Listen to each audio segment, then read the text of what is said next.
we have some famous martyred women like the Carmelite martyrs of Compiègne and other martyred religious. But historians also know that very ordinary parish women, very often unlettered, were some of the real resistance and really helped turn the tide of the radicalism of the French Revolution. Hey, women in the church, the role of women in the church. So, there's so many people today that think, we got to include women. We've got to give them a role. They have to be like the priest. We have to ordain them. There was a bishop in Germany who gave them diaconate ordination ceremony with certificates even.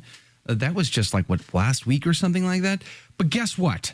It turns out that women have had a powerful role going back to the very beginning. I'm talking influencing not just the church, politics, culture, society itself, the wielding power at the highest possible levels. Women have been involved in every step of the way. The most powerful woman in the history of the world being Our Lady, of course. And Bronwen McShea, Dr. Bronwen McShea, wrote a book on women of the church, What Every Catholic Should Know, published by Ignatius Press. And we're going to have that conversation coming up at 30 past the hour. Dr. McShea joins us. By the way, my name is Joe McLean. I host a radio program called A Catholic Take, where we look at the world through a Catholic lens. I'd love for you to hang out with us. If you like it, give it a thumbs up and let us know what you think in the comments below. There's this book out by Dr. Bronwen McShea, Women of the Church, What Every Catholic Should Know, published by Ignatius Press. And she joins us now. Dr. McShea, thank you for your time today. We really appreciate it. Thanks so much for having me on. Rodney Stark, in his work on the early church, the rise of Christianity in the early centuries, he talks about the women, the powerful, nameless women who brought their powerful husbands into the church. I mean, I think that the role of women is understated. Would you say that's fair? Has the role of women in the church been understated? Have we failed to teach the history of women in the church?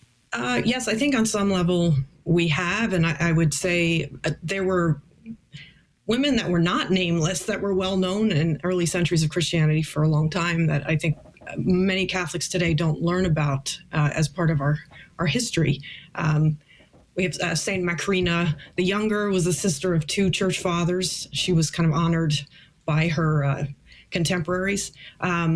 There's Saint Helena, the mother of Constantine the Great. There was even a Byzantine empress, Irene of Athens, who actually convoked the Second Council of Nicaea.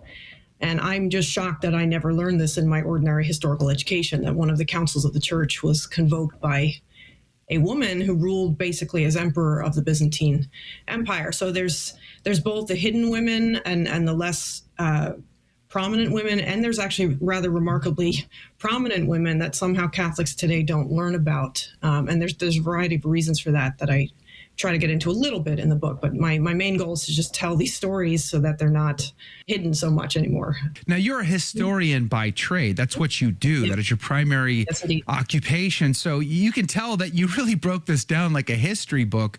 You've got it in eras. Tell me about how you made those divisions. Sure. Well, I originally envisioned this book with many more chapters, with certain figures maybe getting their own chapters. But from the beginning, I knew I didn't want this to be structured like a traditional Lives of the Saints book, not because there's anything wrong with those, but because what I wanted to do was kind of show how a variety of women, canonized and sometimes not canonized, but also very important historically, fit into the history of the church, and how we actually can learn the history of the church through the stories of women as well as men in ways that maybe we haven't tried to do before. So in terms of the eras, there's 6 periods. I broke them down into the kind of main periods I would think to do if teaching history courses. So the second half of the book, I have the sort of later centuries get sort of more airtime. The last chapter is the 20th century, second to last is the 19th. And then the first 4 chapters are kind of broader eras in the church's history. So these are traditional divisions that I didn't come up with on my own. I just thought it seemed like a natural fit in terms of the amount of space that I would end up devoting to different figures in each of those periods. So they're roughly the same length, the chapters. But I want to start with the Blessed Virgin Mary. I have a deep devotion to Our Lady. I am incredibly awe-inspired by her. And talk to me about how you approach Our Lady in your book. Right. Well, I have to say, I have a strong devotion to our Blessed Mother. For that reason, I was very intimidated to write about her because I'm an expert on the history of the church and other aspects of history in the 16th, 17th century. And I'm thinking to myself, how am I going to say something remotely interesting and new about the most important woman of all time? But I just kind of, something about the moment of her standing at the foot of the cross and being, next to St. John in the gospel, and Christ saying, behold, this is your mother, to St. John. It just sort of clicked for me that that's one of several founding moments for the church there, because she's becoming mother of the church.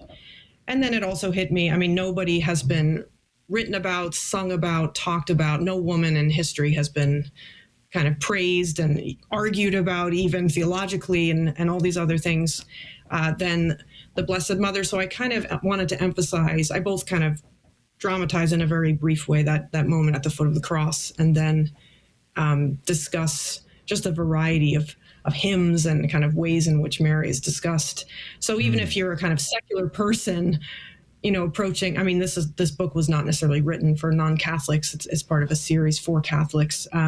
But if you were a secular person reading that, you would encounter both my own very pious attitude toward our Blessed Mother and this just simple historical fact that no one really could argue with, right, about just how central in human history she seems to have been, just given the range of kind of press she's gotten, right, for 2,000 years. So I do that. But I will say it was challenging for me because I am a working historian who tends to be, I describe things of an earthly nature primarily in my work. And so to kind of speak both historically and fully, kind of prayerfully in a sense, with about the Blessed Mother was new for me. And I closed the book also with a prayer to the Blessed Mother too. Let's talk about some of these women. What were the standouts for you? I would say, if I could just quickly say how I even decided to include that, in graduate school and afterwards as a historian, there's a lot of attention these days to the people who did not write the history books, right? People who were important, but they did not necessarily have the written sources or the same press, as we might put it. And so among the stories I encountered were just how central to the history of ordinary parishes and Christian communities in various countries, the women of various parishes were in medieval England or medieval France. And there's a lot of good scholarship on this, not necessarily written by Catholics, but just very good scholarship looking at the documents that they do have. And so I want to kind of weave in what's known by the best historians about such figures as part of this story. So, I would speak at length about someone like Joan of Arc, but then expand outward. What else do we know about medieval women who were not burned at the stake, right, but who were kind of giving a lot to their local parishes and were some of the anchors of Christian life, the way women are today in so many parishes.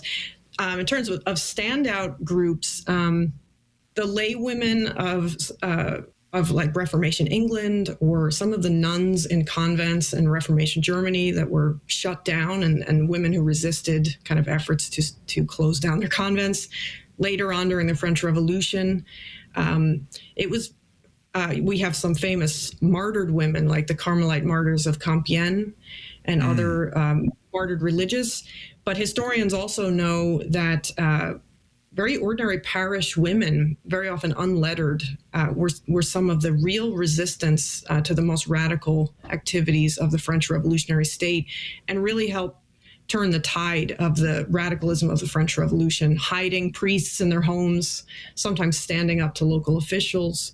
And sometimes the women were more courageous about this sometimes than their husbands or men in their family, because the men in their family actually were sometimes employed by the state, like their bread and butter came from it. And so the women, ironically, by having this kind of secondary role, not having the same public role as the men could have under the revolutionary state, were able to kind of organize quietly and act.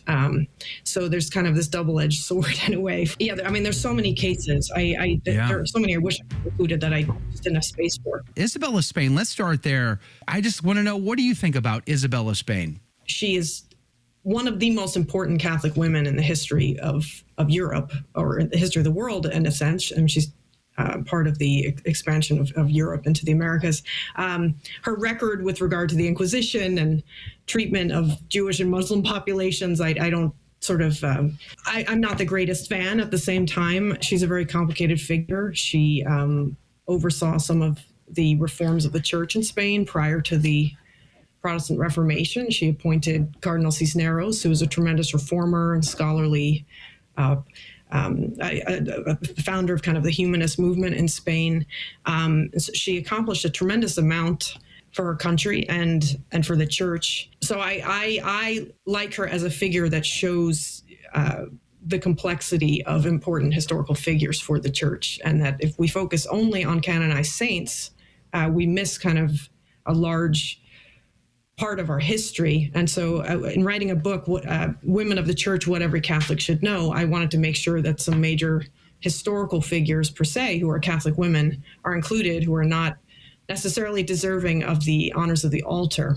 So I try not to take strong sides about figures in history when I write about them. I have to maintain, for professional reasons, a lot of neutrality so that I can write as fairly as possible. I have, in my last book that I published, was reviewed in the New York Review of Books, and the reviewer there accused me of falling in love with my main character, the niece of Cardinal Richelieu. And I confess there's a little of that when you write a whole biography about somebody. You also include Marie Antoinette, a highly disputed person in history. I feel someone who's been somewhat hijacked, and yet similar to Isabel, she wasn't a saint. She had flaws and committed sins and whatever. So tell me about Marie Antoinette. She's the daughter, number one, of Maria Theresa of Austria, who was probably, along with Isabella of Spain, one of the most powerful female figures in all of history. And so her story, I mean, she's a Catholic monarch. She was a bit more kind of traditional about certain things in her society than even her husband, King Louis XVI, at the time of the French Revolution. And she's very in favor of the Austrian cause as well as the French cause. And so her story,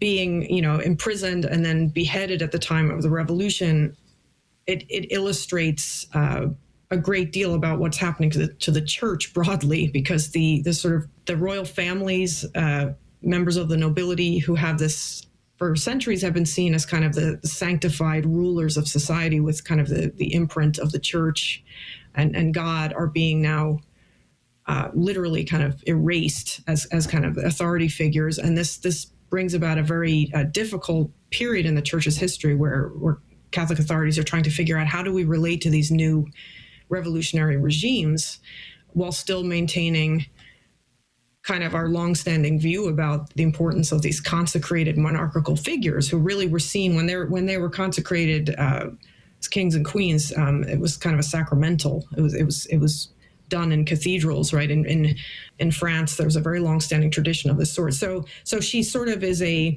she's both important historically in and of herself, and she's very important as a window into this period of the church's history. And that's why I decided to include her. When she was in prison before she was beheaded, it seemed like she was holding on to her faith. Would you say that's fair? It's kind of disputed what her moral life was, when she was queen and the years leading up to this. She faced a lot of sorrows, especially at the end. Her children were taken from her. She couldn't see them.